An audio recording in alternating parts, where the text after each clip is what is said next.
அதாவது பாத்தீங்கன்னா நீலகிரி மாவட்டம் உதகையில 127வது மலர் கண்காட்சி தற்போது முதலமைச்சர் ஸ்டாலின் அவர்கள் துவக்கி வைத்தார். அவர் பாத்தீங்கன்னாக்கா காலை முதல் நடைப்பயணத்தில் மேற்கொண்டார்.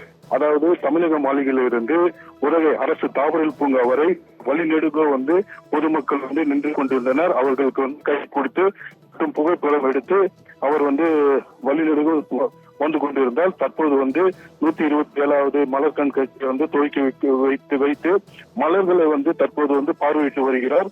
அது மட்டும் பார்த்தோம்னாக்க சோழர் பேலஸ் வடிவத்தில் அமைக்கப்பட்டுள்ள பூங்கா கண்காட்சியை தற்போது பார்வையிட்டு வருகிறார்.